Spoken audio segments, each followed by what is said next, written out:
There might be a massive unseen world hiding in our own solar system, and we've never found it. Not because it's far, but because it's hiding too well. Every clue points to it, yet every search comes up empty. So what is it really, and why can't we find it? Today we're diving into the mystery of Planet 9. Now let's begin. In 2006, the International Astronomical Union voted to strip Pluto of its planetary status. The decision came after years of quiet debate among astronomers, but the public reaction was anything but quiet. Parents wrote letters, children cried, science teachers didn't know what to tell their students. Petitions circulated. A Colorado state legislature passed a resolution declaring that Pluto would always be a planet within its borders. The backlash was genuine, emotional, and global, the kind of response usually reserved for political upheaval, not orbital mechanics. The argument was technical. Pluto hadn't cleared its orbital neighborhood. It shared the Kuiper belt with thousands of other icy objects. By the new definition, it didn't qualify. Astronomers had good reasons. The public didn't care about the reasons. They had grown up with 9 planets, and now there were 8, and someone had taken something away from them. For a decade, 8 was the number. 8 planets, a clean, settled solar system, case closed. Then, in January 2016, 2 astronomers at the California Institute of Technology published a paper that quietly rewrote the question. Konstantin Batygin and Mike Brown weren't announcing a discovery. They were announcing a mathematical argument, a prediction built from gravitational evidence that a real planet, roughly 10 times the mass of Earth, might be hiding in the outer solar system right now. Not a dwarf planet, not a frozen rock at the edge of the Kuiper belt. A genuine massive world, the kind that belongs in the same category as Uranus or Neptune, sitting undiscovered in our own solar system. The paper did not make the front page of every newspaper. It wasn't that kind of announcement. There were no photographs, no confirmed orbit, no name, just a set of orbital calculations pointing towards something that, if real, had been circling our sun for billions of years without anyone knowing it was there. Let that settle for a moment. Not in another solar system, not in some distant corner of the galaxy. In our solar system, the one we've been mapping and measuring and studying for centuries, the one we've sent spacecraft through, the one we thought we understood. This hypothetical world, which the scientific community began calling Planet 9, would be orbiting our sun right now at this very moment in the same gravitational system as Earth. If the calculations are correct, it has always been there. It was there before the first humans looked up at the night sky and wondered what the lights were. It was there when the first telescopes were built. It was there when Voyager crossed the outer planets and kept going into interstellar space. And in all that time, across all those centuries of observation, not a single person had ever seen it. We have photographed galaxies 13 billion light-years away. We have measured the temperature of light left over from the Big Bang. We have detected gravitational waves produced by 2 black holes colliding more than 1 billion light-years from here. And yet in our own cosmic backyard, a region of space lit by our own star, governed by our own sun's gravity, there may be a planet we've never found. That is not a small irony. That is a profound one. It forces an uncomfortable question. If something this large, a world roughly 10 times the mass of Earth, can remain undetected in the solar system for the entire history of human astronomy, then what else are we missing? What are the real limits of what we can see, and what do those limits say about how well we actually understand the place we live? Brightness, it turns out, is the currency of astronomical discovery. Not distance, brightness. A galaxy 10 billion light-years away can outshine a planet 300 astronomical units from the Sun, simply because the galaxy is producing its own light, while the planet is only reflecting a whisper of sunlight that has already faded to almost nothing over hundreds of astronomical units of travel. The outer solar system is dark in a way that the inner solar system is not, profoundly, stubbornly dark. And that darkness, more than anything else, is why Planet 9 has remained hidden. To understand why it can hide so perfectly, Why even the most powerful telescopes on the planet have spent a decade searching without finding it, you need to go back to the year 2003. That was when an astronomer pointed a telescope at an ordinary patch of sky near the constellation Sagittarius and found something that had no business being there. Think of the solar system as a city with strict zoning laws. The rocky planets, Mercury, Venus, Earth, Mars, occupy the inner district close to the Sun, warm and dense. Further out, past the asteroid belt, the gas giants have their own territory. Jupiter, Saturn, Uranus, Neptune, each one massive, each one holding its lane in a system that has been stable for billions of years. Beyond Neptune, the Kuiper belt stretches from roughly 30 to 50 astronomical units, a ring of icy debris left over from the solar system's formation. And beyond that, largely empty space, a long, cold, uneventful nothing all the way out to the Oort cloud at distances of tens of thousands of astronomical units. Every object in the solar system that we knew about in 2003 could be explained within this framework. Neptune, sitting at roughly 30 astronomical units, acts as the outer boundary wall. Its gravity shapes the Kuiper belt. Objects that wander too close to Neptune get a gravitational kick and either fall inward toward the Sun or get flung onto wider, more stretched orbits. That's the mechanism. That's how the outer solar system works. Then Mike Brown found Sedna. The object was small, reddish, and impossibly far out. At its closest approach to the Sun, its perihelion, it sits at roughly 76 astronomical units.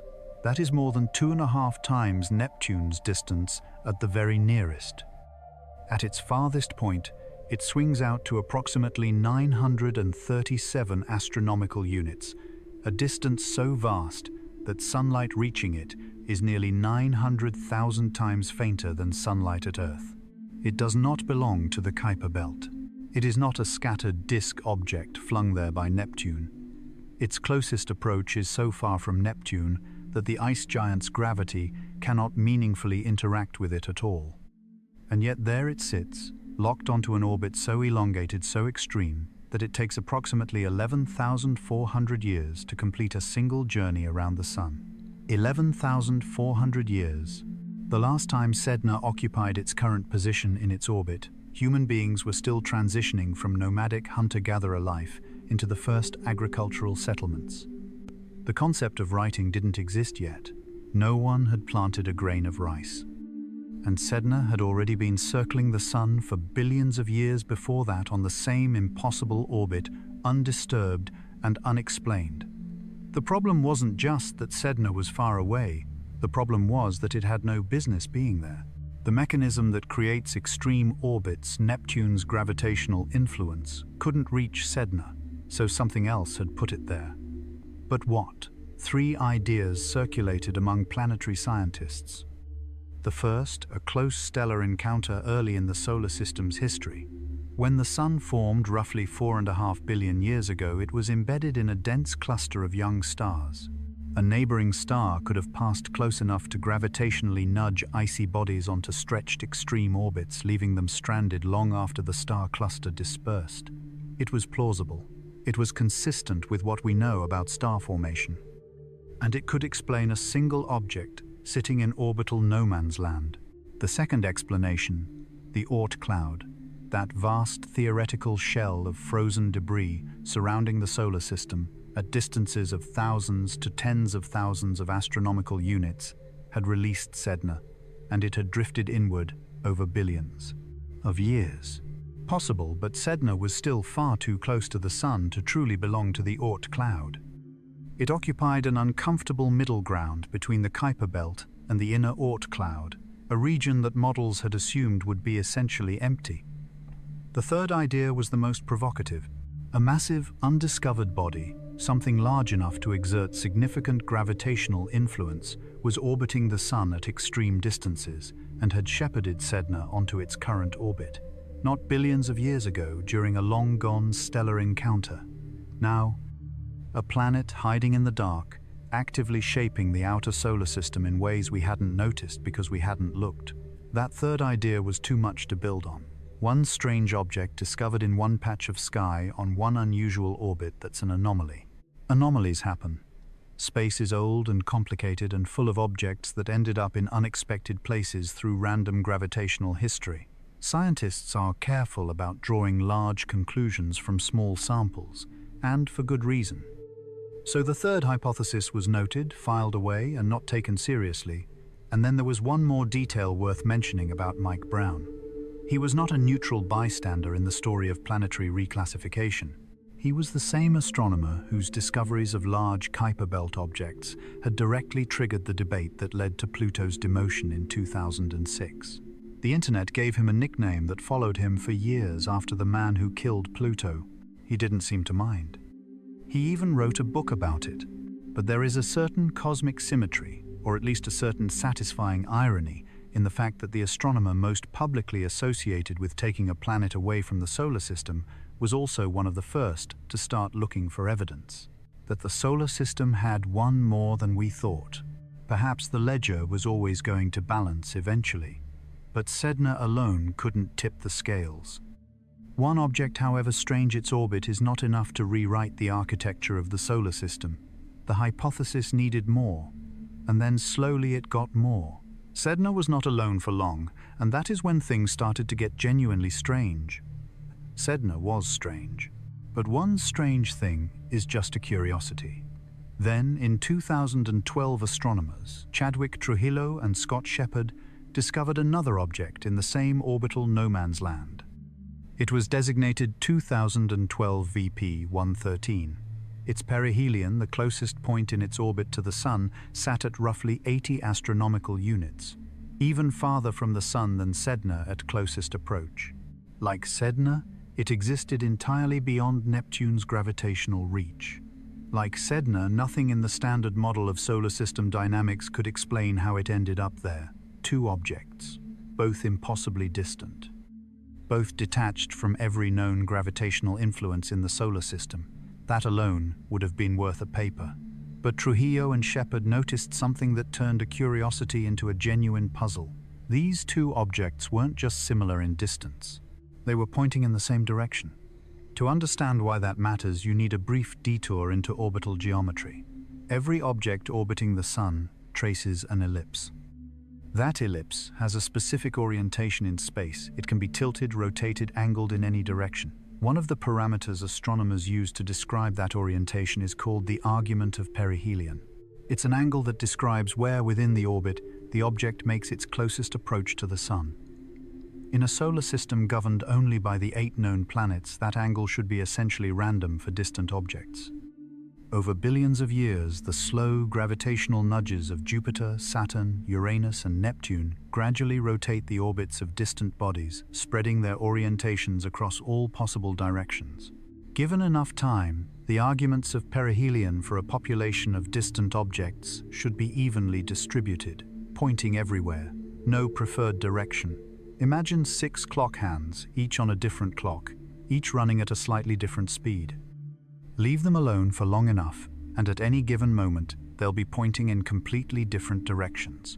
That's what the outer solar system should look like after billions of years of gravitational evolution.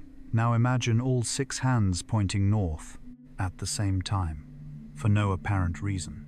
That's what Trujillo and Shepard found. Sedna and 2012 VP 113 had their arguments of perihelion clustered near the same value. They were pointing in the same direction. There was no known mechanism that should have produced that alignment.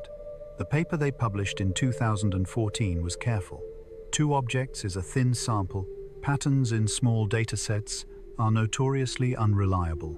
But the alignment was striking enough to catch the attention of Konstantin Batygin and Mike Brown at the California Institute of Technology. They decided to look harder. By 2016, the catalogue of extreme trans-Neptunian objects had grown.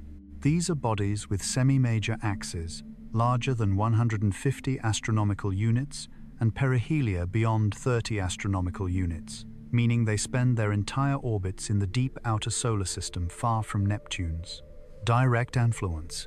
When Batygin and Brown examined the orbital properties of 6 of these objects together, the pattern didn't just hold, it sharpened. Not only did their arguments of perihelion align, their orbital planes tilted in the same direction. Their long axes pointed toward the same region of sky. The probability of this configuration arising by random chance, according to their analysis, was approximately 0.007%. Put that number in human terms. If you ran the same experiment 10,000 times, scattering objects randomly through the outer solar system and letting the known planets evolve their orbits for billions of years, fewer than one of those 10,000 outcomes would produce the alignment you actually observe. The clustering wasn't just unlikely, it was almost statistically impossible without some additional cause. Batygin and Brown ran thousands of computer simulations. They varied the mass, orbit distance, and inclination of a hypothetical unseen planet, watching how its gravity would reshape the outer solar system over hundreds of millions of simulated years. The results kept pointing to the same conclusion. A single massive planet on a distant, eccentric inclined orbit could naturally shepherd the extreme trans-Neptunian objects into the observed configuration. The mechanism wasn't brute force. Planet 9 in these models doesn't need to come anywhere near the objects it's influencing. It doesn't reach out and grab them. Instead, its gravity acts like a slow tide, subtle, persistent, accumulating over millions upon millions of orbital periods. A gentle push in one direction, repeated across geological timescales, adds up to something enormous.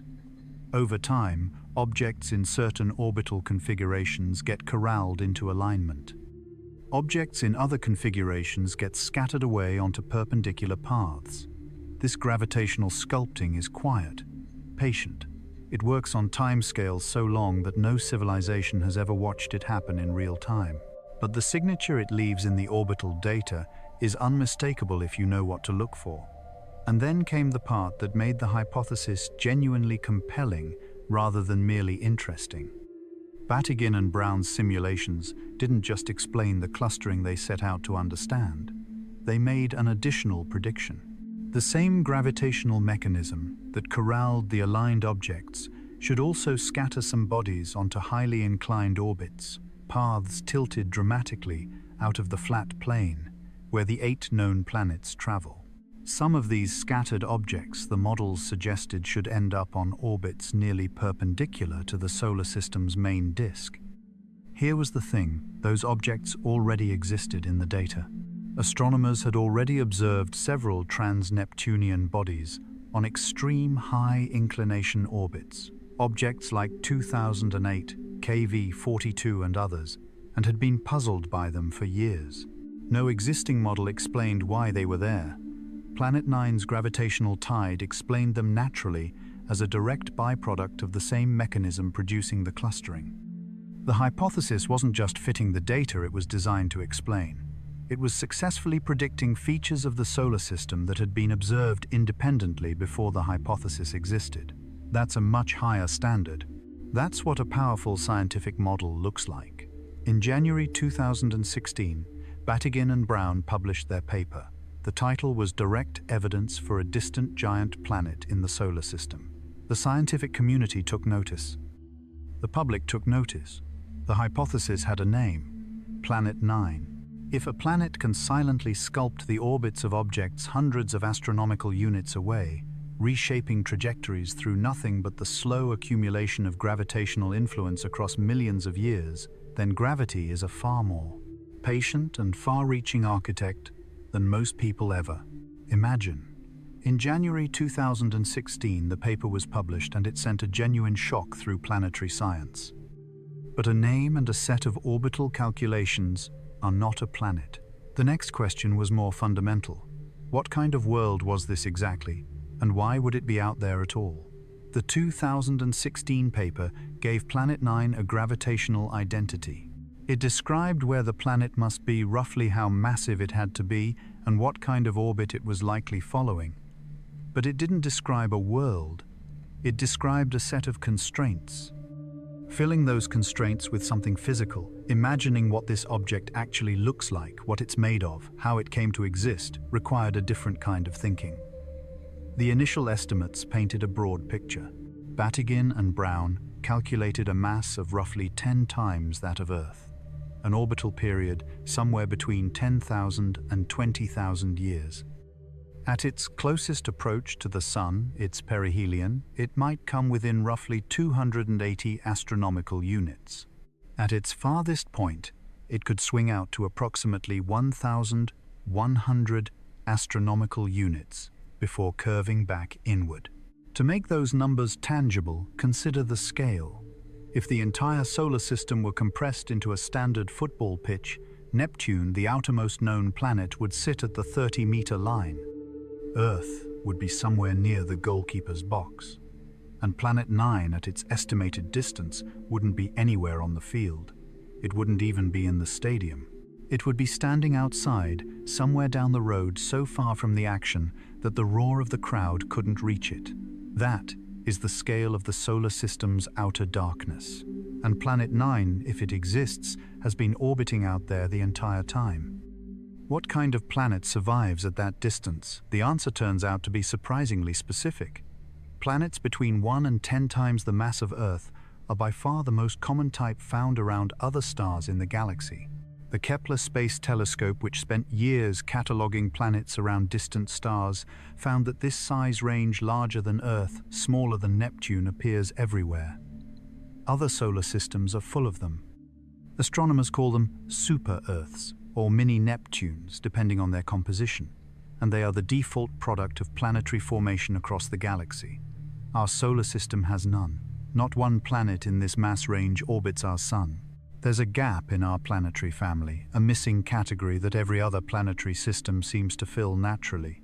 That gap has puzzled planetary scientists for years. Why would our solar system be the exception? If Planet 9 exists, it fills that gap. It would mean our solar system isn't actually missing this class of planet. We just hadn't found ours yet. It was hiding in the dark at the edge of the system, too far and too faint for any survey to catch. The absence that seemed like a mystery about our solar system's formation would turn out to be an absence of observation, not an absence of matter. At distances of hundreds of astronomical units from the Sun, the environment is extreme in a way that's difficult to fully appreciate from Earth.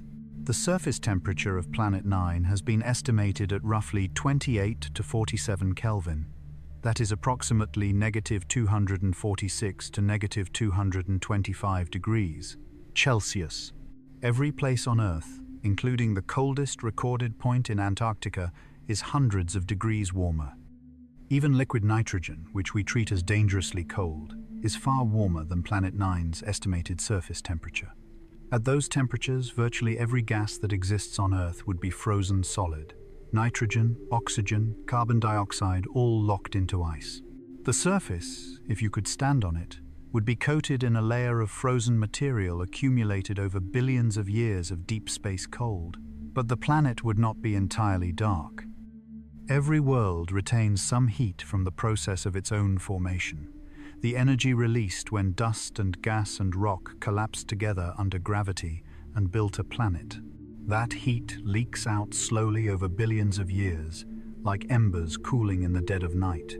Planet 9, despite its extraordinary distance from the Sun, would still be radiating a faint thermal glow from its interior, a remnant warmth left over from birth, slowly bleeding away into the surrounding void.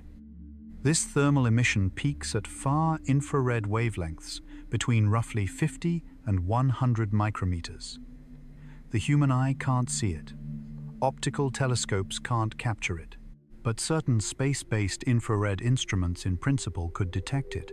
That word "in principle" carries enormous weight in this story, as it will soon become clear. The 2016 estimates were a starting point, not a final answer.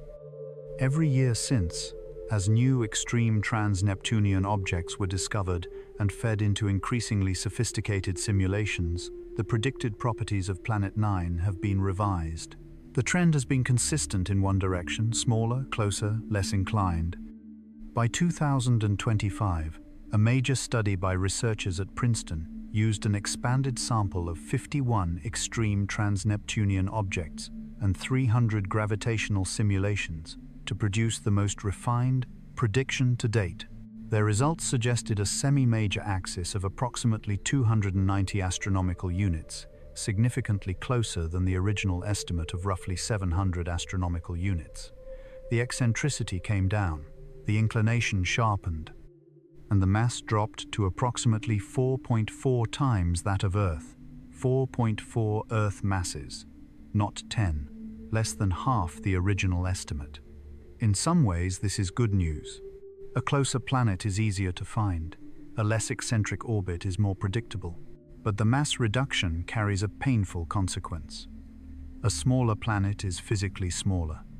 A smaller body reflects less sunlight and emits less thermal radiation. The very refinements that have improved our theoretical understanding of Planet 9 have simultaneously made it a harder observational target. Every update narrows the search zone. Every update also dims the lamp we're searching for. A planet faintly glowing with the residual heat of its formation, sitting in space at -230 degrees Celsius, emitting thermal radiation at wavelengths human eyes cannot see. The question almost asks itself, can we actually detect that? Can our instruments pick up a signal that, faint, from that far away buried in the noise of the infrared sky? The answer in theory is yes. We have the right kind of instruments. We understand the physics. We know what signature to look for. But theory and practice in the outer solar system are separated by a gap almost as vast as the distance to the planet itself. Finding Planet 9 in the real sky with real telescopes against a real background full of noise and contamination and fog that is a completely different kind of fight. Start with a simple image. You're standing outside on a clear night holding a flashlight. You point it at a mirror 50 meters away. The light travels outward, hits the mirror, and bounces back toward your eyes. By the time it returns to you, it has traveled 100 meters total, 50 meters out, 50 meters back. And because light spreads out as it travels, the brightness you perceive from that reflected beam has been punished twice, once on the outward journey, once on the return. That is the fundamental cruelty of searching for Planet 9 in reflected sunlight. Sunlight leaves the sun and travels outward in all directions. The further it travels, the more it spreads and the fainter it becomes. This relationship is called the inverse square law. Double the distance and the brightness drops by a factor of 4. Triple the distance and it drops by a factor of 9. It is one of the most basic relationships in physics, and it applies to everything that radiates light. But for a distant object seen in reflected light, the punishment doesn't stop there. Sunlight must first travel from the sun to the object. Then the reflected light must travel all the way back to Earth. 2 separate journeys. 2 separate applications of the inverse square law. The brightness you ultimately measure doesn't decrease with the square of the distance, it decreases with the 4th power. Double the distance, and the object becomes not 4 times fainter, but 16 times fainter. Triple the distance, 81 times fainter. The mathematics compounds ruthlessly with every additional astronomical unit. Apply this to Planet 9. Neptune orbits at roughly 30 astronomical units and shines at an apparent magnitude of about 8, too faint for the naked eye, but trivially easy for any modest telescope. Now move an identical object to 300 astronomical units, 10 times farther away. The reflected light drops by a factor of 10 to the 4th power. That is 10,000. An object the same size and reflectivity as Neptune, sitting at 300 astronomical units, would appear 10,000 times fainter than Neptune does. Push it to 500 astronomical units, well within the range of orbital models for Planet 9, near the far end of its elliptical path, and the reflected light drops by a factor of roughly 80,000 compared to Neptune. The numbers for Planet 9's apparent brightness follow directly. Depending on its actual size, distance, and surface reflectivity, researchers have estimated it would appear somewhere between apparent magnitude 20 and 26. To appreciate what that means, consider the scale. The human eye on a clear, dark night can detect objects down to roughly apparent magnitude 6. Neptune sits at apparent magnitude 8, just beyond naked eye visibility, but easily captured by a backyard telescope in seconds. Planet 9 at the brighter end of its predicted range would be roughly 400,000 times fainter than Neptune. At the dimmer end, it would be approximately 6 million times fainter. 6 million times fainter than a planet that's already invisible to the naked eye. That is not a rounding error. That is a wall. In a deep survey image taken by one of the world's largest telescopes, Planet 9 would appear, if it appeared at all, as a single dim point of light among millions of other dim points of light. Background galaxies at hundreds of millions of light-years distance. Faint stars at the edge of detection. Cosmic ray strikes on the detector that mimic real sources for a fraction of a second. Optical artifacts from scattered light inside the telescope itself. Planet 9 at magnitude 25 or 26 would be indistinguishable from any of them on the basis of brightness alone. It would look like a piece of dust on a photograph taken at midnight. Present, perhaps, but invisible in any meaningful sense. This is where the infrared advantage enters the story, and why researchers haven't abandoned the thermal approach. Thermal radiation, the heat that Planet 9 slowly leaks from its interior, follows a different rule. A warm body radiates energy in all directions, regardless of any external light source, and that emission fades only with the square of the distance, not the fourth power. On the round-trip penalty that cripples reflected, optical light doesn't apply at all. The thermal signal weakens as you move away, but it weakens far more gently. At 500 astronomical units, Planet 9's thermal emission in the far infrared would be roughly 278 times fainter than if the same object sat at Neptune's distance. That sounds bad, but compare it to the reflected light figure at the same distance, roughly 80,000 times fainter than Neptune. The thermal signal, even at 500 astronomical units, is orders of magnitude more accessible than reflected sunlight, roughly 300 times more accessible in practical terms. In theory, this is a genuine opening. If we could survey the entire sky at far infrared wavelengths with sufficient sensitivity, Planet 9's heat signature might be detectable even when its reflected light is hopelessly buried in noise.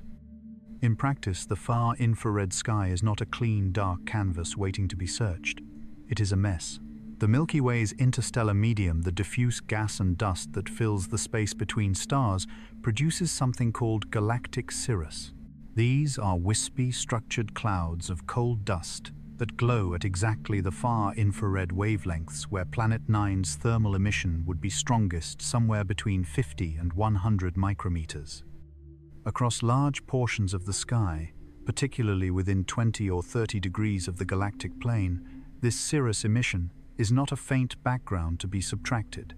It is bright, structured, and variable on angular scales ranging from degrees down to arcseconds. It creates a lumpy, irregular fog that covers exactly the part of the spectrum where the search should be most sensitive. A 2022 study comparing data from the IRAS satellite and the Akari Space Telescope found 535 potential Planet 9 candidates after careful analysis. Every single one of them, without exception, turned out to be located in a cirrus-contaminated region of sky. Not one qualified as a credible candidate. The galactic foreground had acted as a natural camouflage, obscuring precisely the wavelengths where the thermal signal should shine. And then there is the motion problem, which is its own particular torment. Planet 9, at 300 astronomical units, moves against the background stars at a rate of roughly 1 to 3 arc-minutes per year. 1 arc-minute is 1/60th of a degree. The full moon, as seen from Earth, spans about 30 arc-minutes across. So, in an entire year, Planet 9 would drift a distance equivalent to somewhere between 1/30th and 1/10th of the moon's apparent diameter. Over a single night of observation, the shift would be entirely undetectable. Planet 9 would look exactly like a stationary star, a faint galaxy, or any one of millions of unmoving points of light in a deep survey image. The standard technique for finding solar system objects, identifying a dot that moves noticeably between two images taken hours apart, simply doesn't work. Asteroids move fast enough to streak across frames. Kuiper belt objects at 40 or 50 astronomical units show measurable motion within a few hours. Planet 9, at hundreds of astronomical units, appears completely frozen. Only by comparing observations separated by months or years can its motion become detectable. And even then, the shift is so small, a few arc-minutes over an entire year, that it can be mistaken for measurement error, atmospheric blurring, or telescope pointing drift. To confidently identify the motion as real requires multiple observations over a long, baseline, precise astrometric calibration, and the patience to work with signals that hover at the very edge of what's measurable. So here is the full picture assembled from all of its components.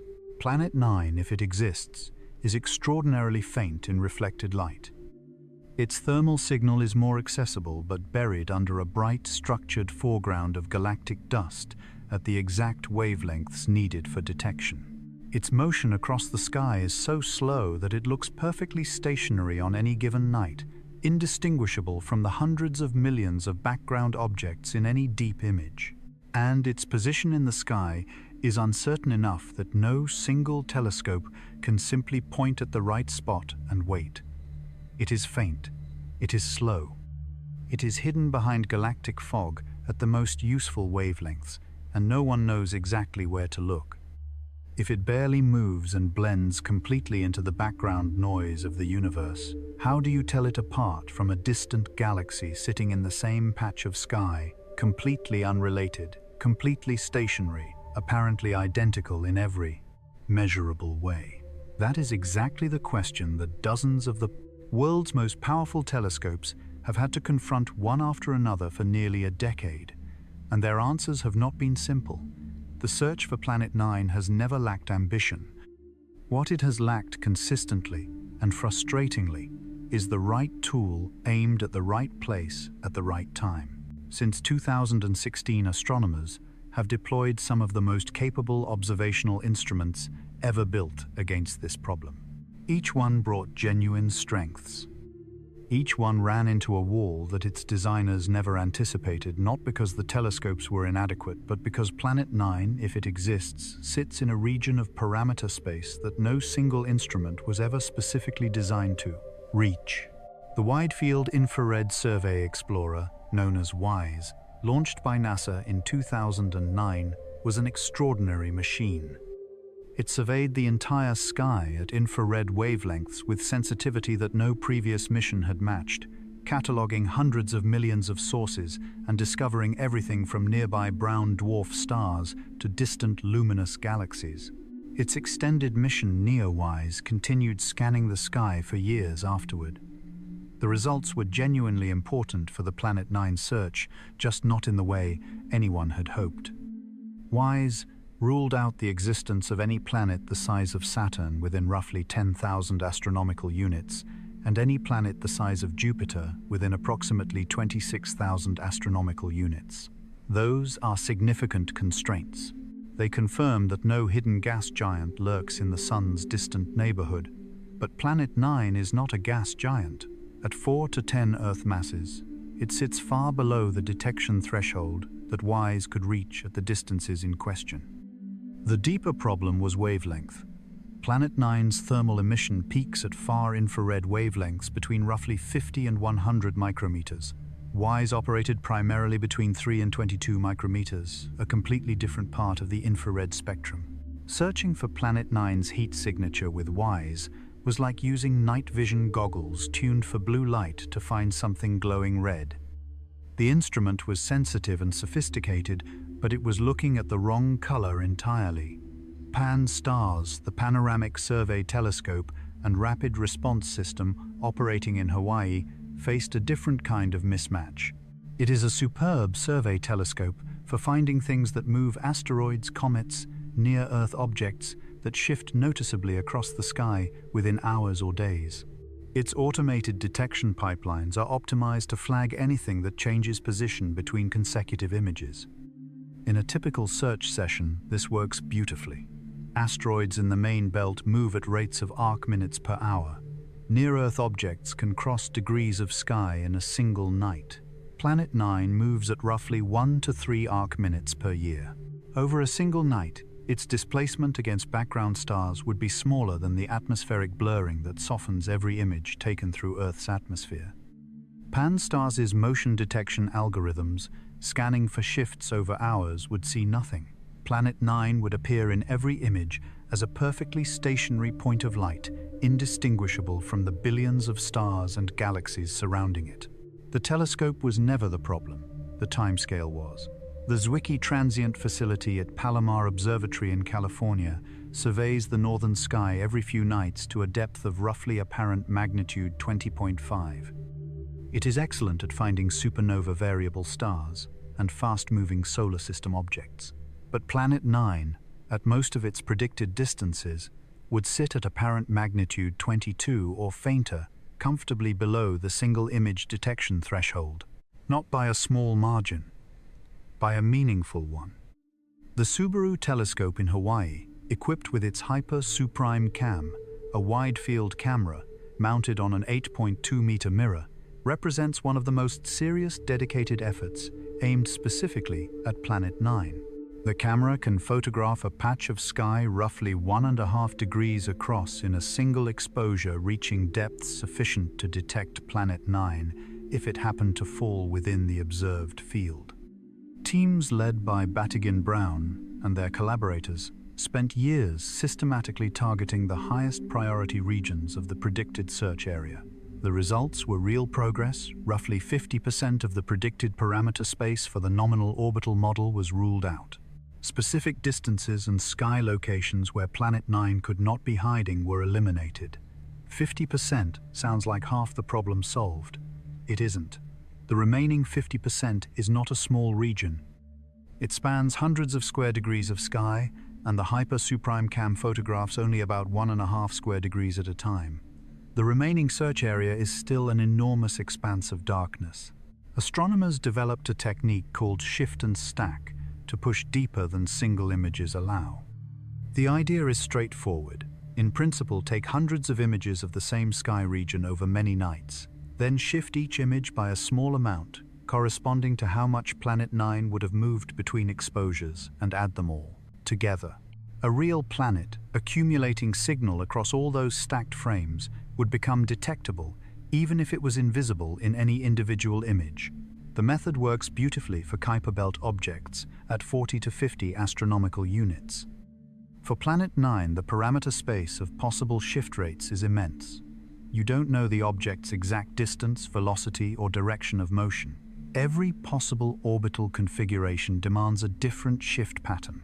To be thorough, you must try millions of combinations, run each one through the stacking process, and then examine the results for real detections buried among the inevitable false positives. Each trial requires substantial computing power. The full parameter space demands supercomputer-scale resources, and even then the faint signals you're looking for sit uncomfortably close to the noise floor. Essentially, searching for Planet 9 with current optical telescopes is like losing your keys in the dark, except the darkness covers an area the size of an entire country. You have no idea which part of the country to search first, and you're not entirely certain the keys exist at all. Every survey has found the same answer from a different angle, not here. Each non-detection eliminates a slice of parameter space. Together, they have steadily narrowed the possibilities.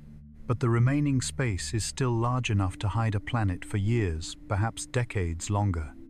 When every optical telescope keeps returning, empty-handed, a reasonable question forces itself forward. Is there another way entirely?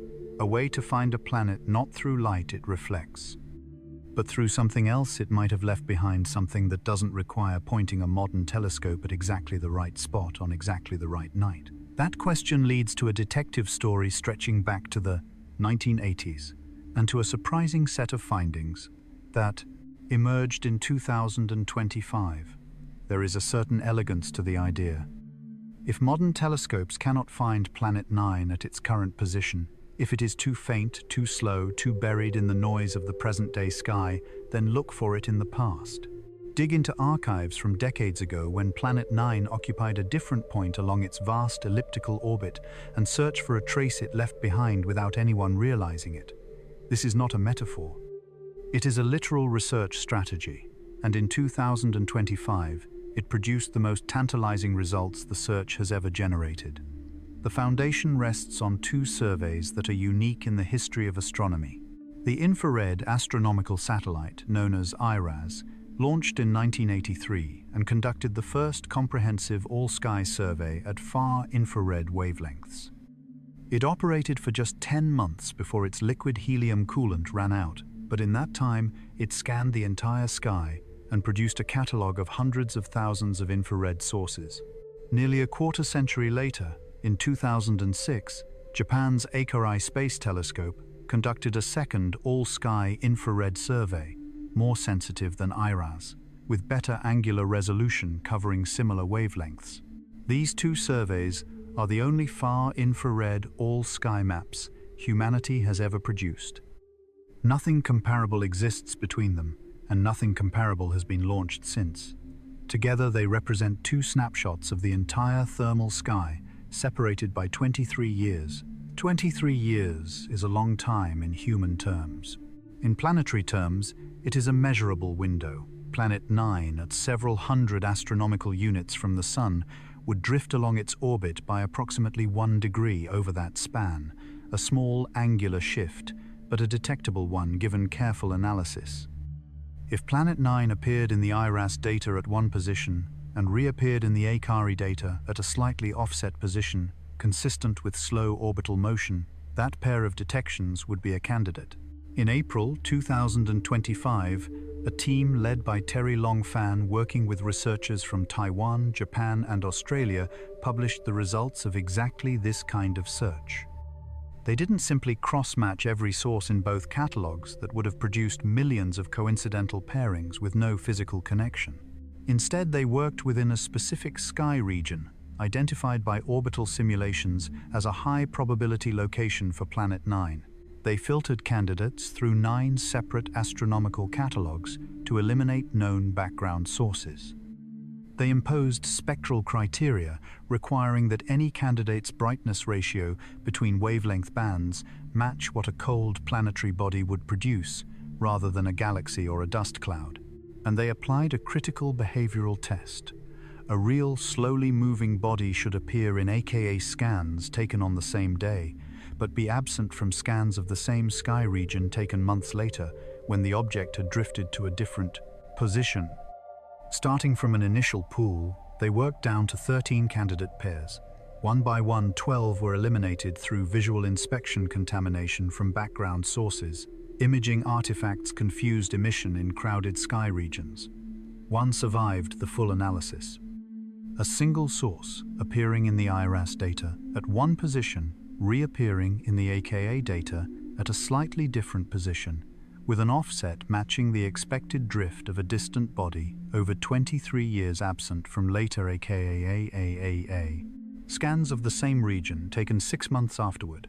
Its far infrared brightness at 60 and 90 micrometers was consistent with a cold body at several hundred astronomical units, radiating thermal energy, not with a background galaxy or a galactic dust clump.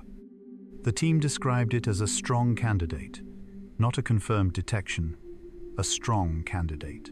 Separately, and using a different methodology, a team led by Goto and Yamamura worked exclusively with the Akai single-scan detection list, searching for sources that appeared stationary over 24 hours, but vanished when the same region was revisited months later. Their analysis of the same promising sky region revealed 2 additional candidates whose positions and far infrared brightness fell within the theoretical prediction ranges. These were not the same object as the first team's candidate. They were independent detections in different parts of the search zone. 3 candidates, 3 different positions.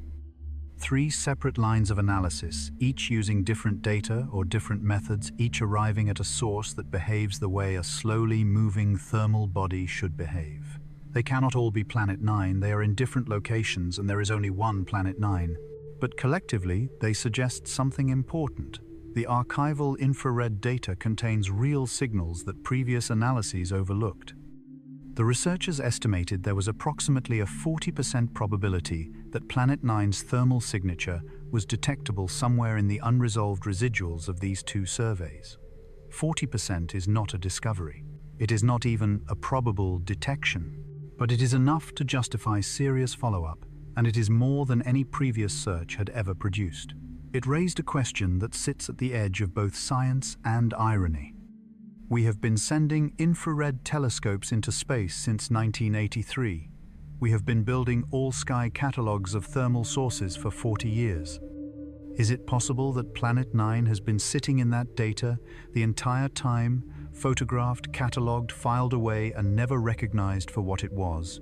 The way Pluto sat unrecognized in photographic plates taken 15 years before Clyde, Tombaugh finally noticed the tiny shifting dot in 1930. Data and discovery are not the same thing. The first is passive. The second requires knowing what you're looking for at exactly the right moment, with exactly the right method. But just as these infrared candidates were drawing attention and cautious excitement from the planetary science community, a completely different discovery arrived from a completely different direction, and it didn't confirm the Plain story. It complicated it. In July 2025, a team using the Subaru telescope's Hyper-Suprime Cam announced the discovery of the fourth known sednoid, a class of objects so rare that finding one is itself a years-long event. The object was officially designated 2023 KQ-14. The discovering team gave it a nickname, Ammonite, after the ancient fossilized cephalopod whose coiled spiral shell has survived in stone for hundreds of millions of years. The name was chosen deliberately. These distant icy bodies are treated as frozen relics, fossils of the solar system's earliest history, preserved in orbital amber, unchanged since the time when planets were still forming. To understand why Ammonite mattered so much, you need to understand what the three previous sednoids had been quietly suggesting for over a decade. Sedna, 2012, VP, 113, and Leliakuhonua, the three known sednoids before Ammonite, all shared a peculiar orbital property. Their longitudes of perihelion, the angle describing the direction in space where each object makes its closest approach to the Sun, were clustered between roughly 0 and 90 degrees. Three separate objects discovered years apart by different teams using different telescopes, all pointing their orbits toward the same broad region of the sky. Like three clock hands on three separate clocks, all pointing toward the same corner of the room. That clustering was part of the original statistical foundation of the Planet 9 hypothesis. A massive, distant planet, the argument went, would gravitationally shepherd these objects over billions of years, gradually corralling their orbital orientations into alignment. Three aligned sednoids felt like evidence. Not proof the sample was too small for that, but suggestive, consistent, and pointing in the right direction. Then Ammonite arrived. Its longitude of perihelion sat at approximately 271 degrees, nearly the opposite direction from the other three. Not slightly misaligned, not a modest outlier, pointing almost directly away from the cluster that the first three sednoids had formed. The discovery team didn't rush to a conclusion. They had 19 years of observational data to work with, images stretching from 2005 through 2024, recovered from archives at the Dark Energy Camera Kitt Peak National Observatory and the Canada-France-Hawaii Telescope.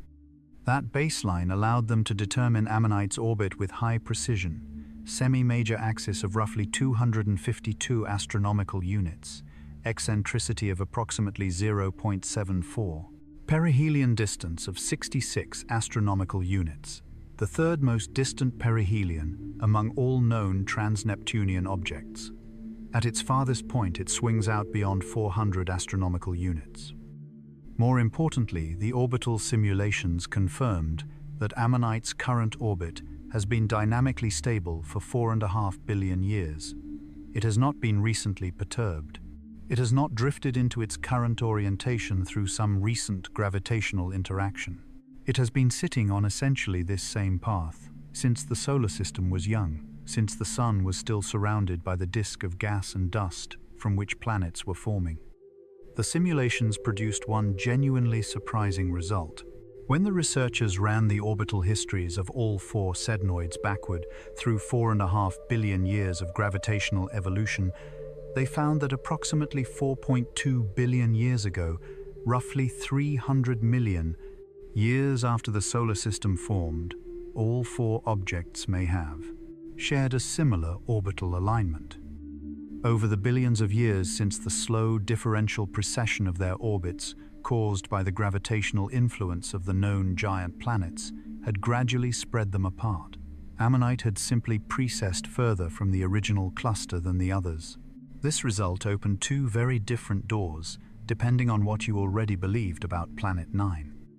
If you thought Planet 9 was real and still present in the outer solar system today, you could argue that the original clustering 4.2 billion years ago was produced by a massive planet whose gravity shaped those early orbits, and that the current misalignment of Ammonite simply reflects billions of years of slow orbital drift.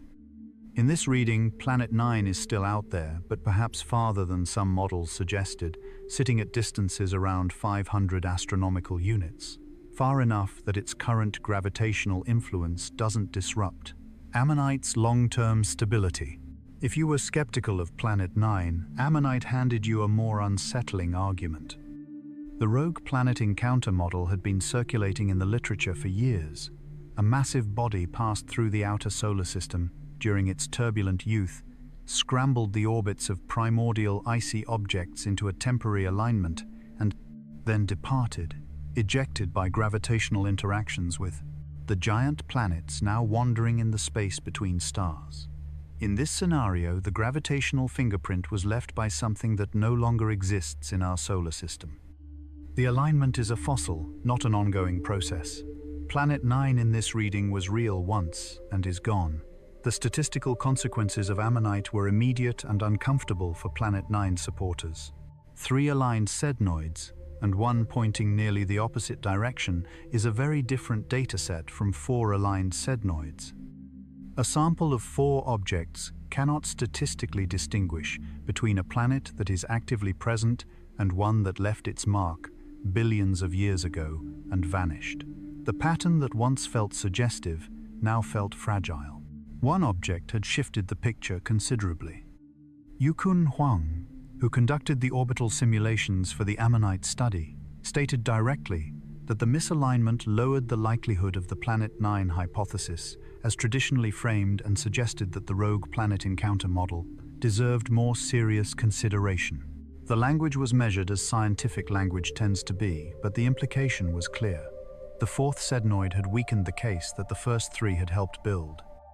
And yet the honest summary is this: with only 4 sednoids known after 22 years of searching, no conclusion is statistically robust. 4 objects is not a sample. It is barely an anecdote.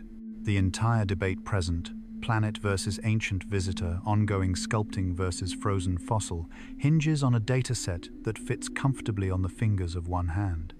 Every new sednoid discovered changes the picture. The next one could strengthen the clustering again. Or it could point in yet another unexpected direction entirely.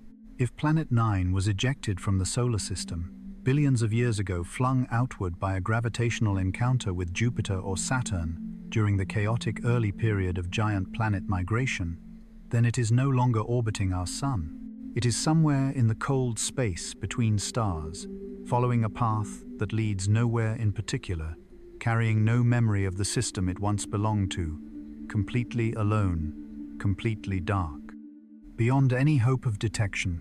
But that possibility, however sobering, did not stop someone from asking an entirely different question, one that reframed the entire search in terms that most planetary scientists had tried to keep at arm's length. What if Planet 9 isn't a planet at all? What if the gravitational signature belongs to something far darker? In 2019, physicists Jakob Schultz at Durham University and James Unwin at the University of Illinois at Chicago published a paper that reframed the Planet 9 question in the most dramatic way possible. They weren't arguing against the gravitational evidence. They accepted it entirely. Their point was simpler and stranger. The gravitational influence attributed to Planet 9 depends only on mass and orbital position, not on what kind of object that mass belongs to. A planet of 5 to 10 Earth masses produces identical orbital perturbations to any other object of the same mass at the same distance. The gravitational fingerprints are indistinguishable. So what if the object wasn't a planet? What if it was a primordial black hole? Primordial black holes are a theoretical class of objects, hypothesized to have formed in the extreme conditions of the very early universe, not from the collapse of massive stars as ordinary black holes form today, but from density fluctuations in the first fractions of a second after the Big Bang, before any stars or galaxies or planets existed. Regions of space where matter was compressed slightly more than average could have collapsed directly into black holes of various masses from subatomic to stellar scale, depending on the conditions at different moments during those first chaotic instants of cosmic history. A primordial black hole with 5 to 10 times the mass of Earth would be extraordinary by any human standard of measurement. Its event horizon, the boundary beyond which not even light can escape, would have a diameter of roughly the size of a tennis ball. Hold that image for a moment. An object containing several times the entire mass of our planet, compressed into a sphere you could hold in one hand, small enough to fit in your jacket pocket. That is what the mathematics produces, and it would be completely invisible. Not faint, not dim, invisible. At every wavelength of electromagnetic radiation. It reflects no sunlight because it has no surface for light to bounce off. It emits no thermal infrared radiation because it has no warm surface, slowly leaking internal heat. It produces no radio emission, no X-rays, no visible light of any kind. Apart from a negligible trickle of theoretical Hawking radiation too faint by many orders of magnitude to ever detect from Earth, a primordial black hole of this mass would emit nothing. It would exist as a point of pure gravitational influence in space, bending the paths of nearby objects, shepherding distant orbits exactly as a planet would, while revealing absolutely nothing about itself through any form of light. Every search strategy developed for Planet 9 optical surveys, looking for reflected sunlight infrared missions, hunting for thermal emission, shift and stack techniques trying to catch slow motion, would return nothing. Not a faint detection. Nothing at all. The object would be immune to every electromagnetic search ever conducted because electromagnetic searches require something to look at. A primordial black hole provides nothing to look at. The only routes to detection would be indirect. First, its gravitational influence on surrounding objects, which is exactly what motivated the Planet 9 hypothesis in the first place and tells you nothing about what kind of object is responsible. Second, a brief optical flare produced when the black hole encounters and consumes a small icy body passing through the outer solar system. As material falls toward the event horizon, it heats up and radiates a short burst of light before crossing the point of no return. These flares would be transient, appearing suddenly, lasting briefly, then vanishing. The Vera Rubin Observatory, with its nightly all-sky cadence, could in principle detect such events. But only if you already know approximately where to look, and only with a considerable element of luck. Within the scientific community, the primordial black hole hypothesis attracted significant media attention and remained a decided minority position. The core criticism was straightforward.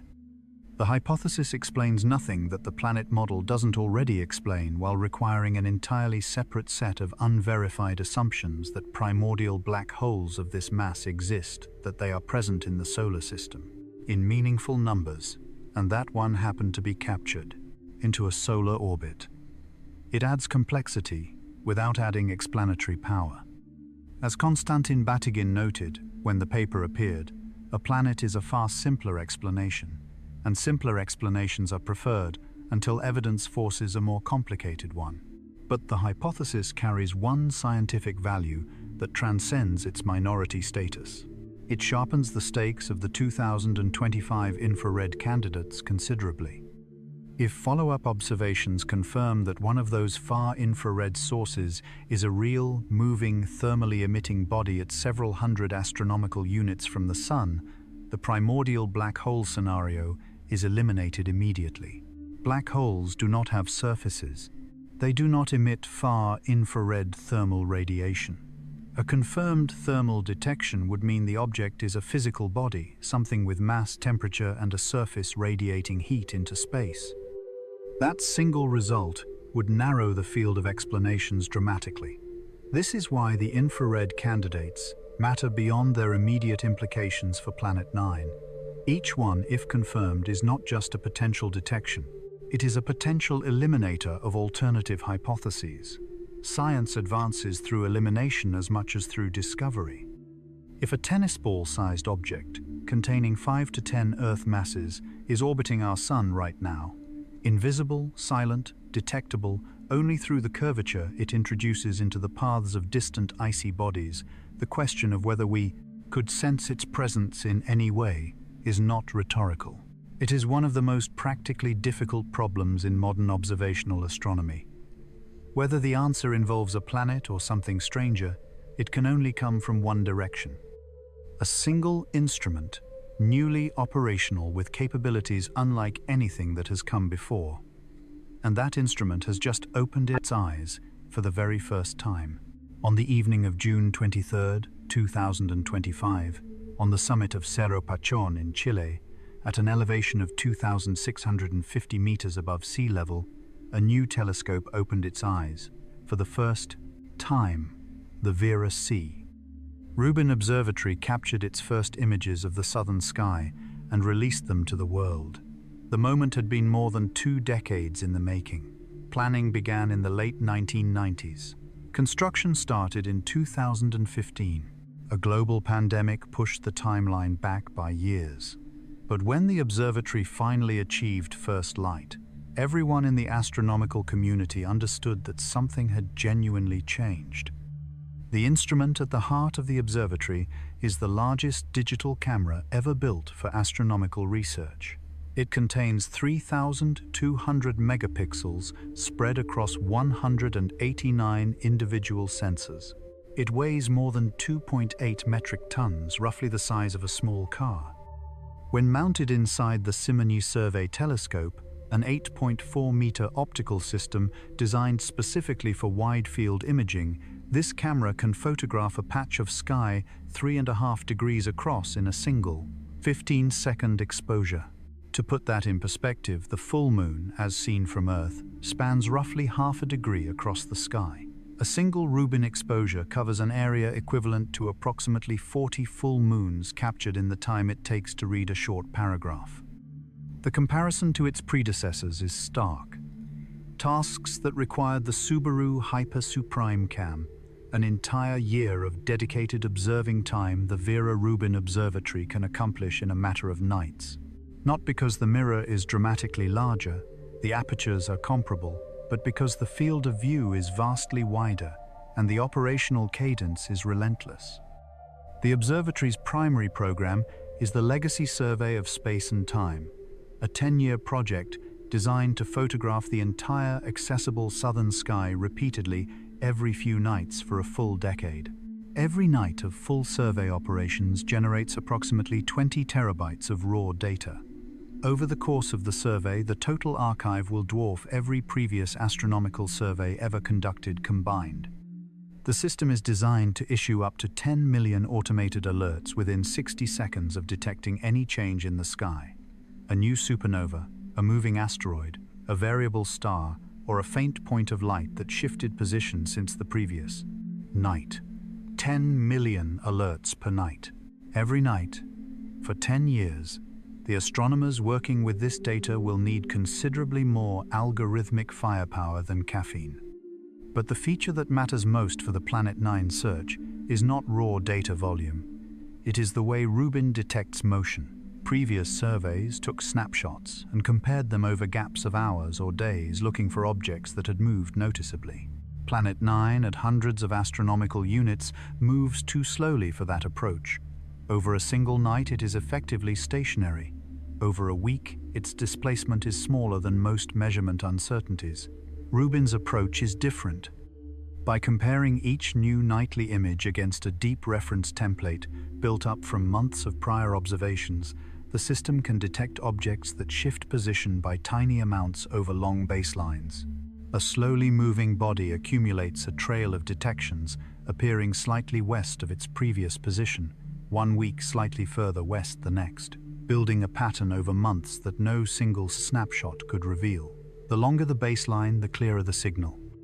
Planet 9, invisible in any single night's data, becomes progressively more detectable as the survey accumulates. Astronomers have estimated that if Planet 9 exists within the brightness and distance ranges currently predicted by the best orbital models, the Vera-Rubin Observatory has a 70 to 80% probability of detecting it over the course of the survey. Scott Shepard of Carnegie Science, one of the researchers who first identified the orbital clustering that motivated the hypothesis, has described Rubin as the most promising instrument for finding Planet 9 in the coming years. Mike Brown himself has said that if he had been asked to design a telescope specifically for this search, the result would look very much like the Vera-Rubin Observatory, but 70 to 80% is not certainty. That remaining 20 to 30% is not a rounding error. It is a real and meaningful probability of failure even after a full decade of searching. If Planet 9 is smaller than the lower end of current mass estimates, its reflected light would be fainter. If its surface is covered in dark, carbonaceous material that absorbs rather than reflects incoming sunlight, the apparent magnitude could drop below Rubin's reliable detection threshold. If it currently sits near the far end of its eccentric orbit, at distances significantly beyond 500 astronomical units, it would be fainter still. And if it happens to lie in a region of sky contaminated by bright foreground stars or dense background galaxy fields, automated detection algorithms may struggle to identify it even when it technically falls within sensitivity range. Absence of evidence in this case would not be evidence of absence. It would mean the allowed parameter space had been pushed into configurations that are harder still to find. In February 2026, the first automated alerts from the Legacy Survey of Space and Time began flowing out of the observatory's data pipeline. The opening notes of what astronomers are calling the most ambitious time domain survey in the history of ground-based astronomy. A new era had begun, officially and irreversibly. The machine is running. The sky is being mapped night by night with a patience and thoroughness that no previous survey could match. If Planet 9 is anywhere within reach, Rubin will find it. But if Rubin finds a candidate, a faint, slowly moving dot, emerging from the accumulated data, a question immediately follows that most people haven't thought carefully about. How long does it actually take to confirm that a candidate is a real planet? The answer will surprise most people. Because finding something and knowing what you've found are two entirely different things, and the distance between them in this case is measured not in astronomical units but in years. In 1915, astronomers at the Lowell Observatory in Arizona photographed Pluto. They didn't know it at the time. The image existed a faint point of light sitting on a glass photographic plate in exactly the right position at exactly the right brightness. The data was real. The discovery was not. 15 years passed before Clyde Tombaugh, working systematically through plate after plate with a device called a blink comparator, finally noticed the tiny dot that had shifted position between two images taken weeks apart. He announced the discovery in March 1930. 15 years. The answer had been sitting in the archive. No one had recognized it. That gap between data and discovery is not a historical curiosity. It is a fundamental feature of outer solar system science, and it applies directly to what comes after Rubin finds a Planet 9 candidate. Identifying a faint, slowly moving source in Rubin's data is one threshold. Confirming that source as a genuine planet in the solar system is an entirely different and far more demanding standard. To determine any object's orbit, you need a minimum of 3 positional measurements spread across time. In practice, for a reliable orbital solution, you need 9 or more independent astrometric measurements distributed across months or years. 2 data points define a line. A line suggests a direction of motion but says nothing about curvature.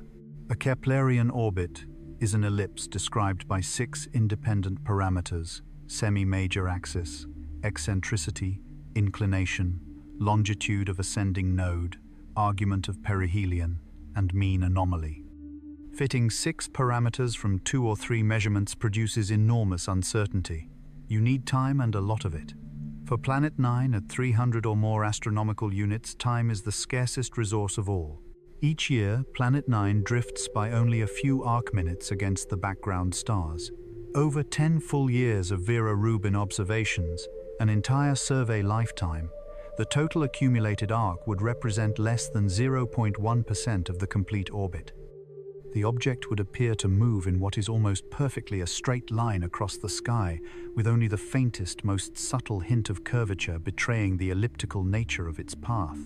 Extracting that curvature from measurement noise requires extraordinarily precise positional data repeated many times over the longest possible observational baseline. The historical parallels are instructive. Sedna was discovered in 2003, but its orbital parameters continued to be refined for years afterward as additional observations slowly accumulated. Eris, discovered in 2005 at roughly 97 astronomical units, far closer than Planet 9's predicted distance, required months of dedicated follow-up observations before its orbit was reliably determined. For an object 5 to 10 times more distant than Eris, the timeline extends proportionally. Months of follow-up become years. Years become the better part of a decade. The realistic timeline based on current orbital models and detection probabilities looks something like this. A candidate may emerge from Rubin's data pipeline in 2027 or 2028, a faint, slowly moving source flagged by automated algorithms and confirmed by human review. That candidate would immediately trigger intensive follow-up observations using Rubin itself and other deep imaging facilities. The dark energy camera on the Blanco telescope in Chile, with its ability to reach apparent magnitude 24 or deeper in a few hours of exposure, would be enlisted. The Subaru telescope's hypersuprime cam would be directed toward the candidate's predicted position. Every available instrument capable of reaching the required depth would be pointed at the same patch of sky. But official planetary recognition requires more than a detection and a preliminary orbit. The International Astronomical Union, which governs the classification of solar system bodies, would require that the orbit be determined with sufficient precision to predict the object's future position reliably, and that multiple, independent observatories confirm the object at its predicted location over a sufficient time baseline. A formal discovery announcement of this magnitude, the first new planet in the solar system since Neptune in 1846, would demand extraordinary evidence. The scientific community would insist on it, and rightly so. If a candidate emerges in 2027 or 2028, a formal confirmation with a fully determined orbit and independent multi-observatory verification might not arrive before the middle of the 2030s. 5 to 7 years of follow-up work, minimum separating the moment of first detection from the moment a name can be formally proposed and accepted.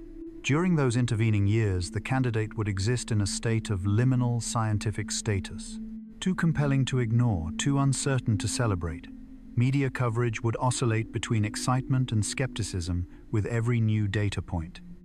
Headlines would alternate between new planet found and scientists urge caution in the way they always do when extraordinary claims are being evaluated. The public would want a definitive answer. The data would not yet provide one.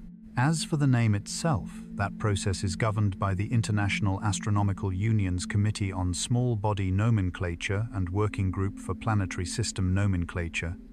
For a body of this significance, the discovering team would have naming rights subject to IAU approval.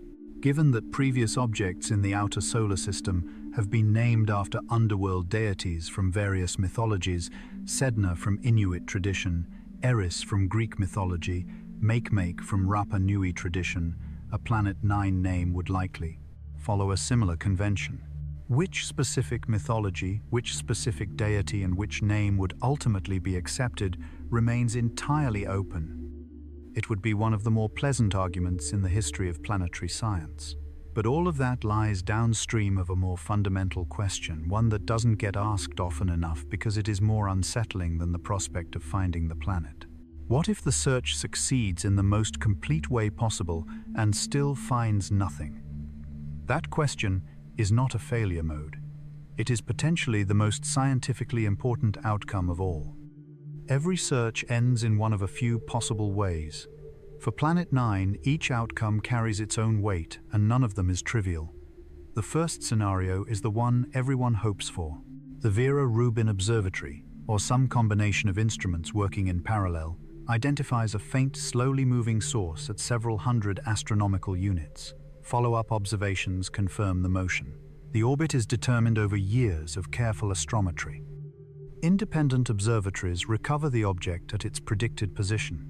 The International Astronomical Union convenes, reviews the evidence, and formally recognizes a new planet in the solar system. If that happens, it would be the first planetary discovery since Neptune in 1846, a gap of nearly 180 years. It would fill the mysterious absence in our planetary mass spectrum, the puzzling gap between Earth and Neptune that every other planetary system in the galaxy seems to possess naturally. It would force a fundamental revision of every model describing how our solar system formed and evolved. The standard formation models, which struggle to explain why our Sun never produced a super-Earth in a stable orbit, would need to be rebuilt from the ground up. The textbooks used in every school and university on Earth would require rewriting, and it would mean something more personal than any of that, for the entirety of recorded human history across every civilization that ever looked up at the night sky and tried to understand what was there, a world several times the mass of President. Earth had been circling our own sun in silence, and no one had ever known. That is not a small thing to absorb. The second scenario is quieter, but in some ways more intellectually challenging. The Vera Rubin Observatory completes its survey. Subaru covers the northern sky. Archival infrared data is analyzed to exhaustion, and no planet is found. But the orbital clustering among extreme trans-Neptunian objects persists and strengthens as the sample grows to dozens or hundreds of objects. The gravitational anomaly is real. The fingerprint is genuine, but the hand that left it cannot be found. At that point, something is producing the observed pattern, and that something is not a conventional planet, detectable through reflected light or thermal emission. The explanations that remain on the table are considerably stranger. A distributed population of smaller bodies spread through the outer solar system, whose collective gravity mimics a single large perturber. A massive disk of material extending across hundreds of astronomical units, more substantial than current estimates of the Kuiper belt suggest. Modified gravitational physics operating at the extreme low acceleration regime of the outer solar system, where general relativity and Newtonian mechanics have never been rigorously tested at these scales. A primordial black hole, invisible at every wavelength, detectable only through the curvature it introduces into surrounding orbits. Or something that none of the current models have yet conceived, a phenomenon sitting entirely outside the existing theoretical framework waiting for someone to imagine it. History gives this scenario a name and a precedent. In 1859, the mathematician Urbain Le Verrier noticed that Mercury's orbit precessed slightly faster than Newtonian mechanics could explain. He proposed a hidden planet, closer to the sun Vulcan, as the cause. The anomaly was real. Astronomers searched for decades. Some even claimed observations during solar eclipses.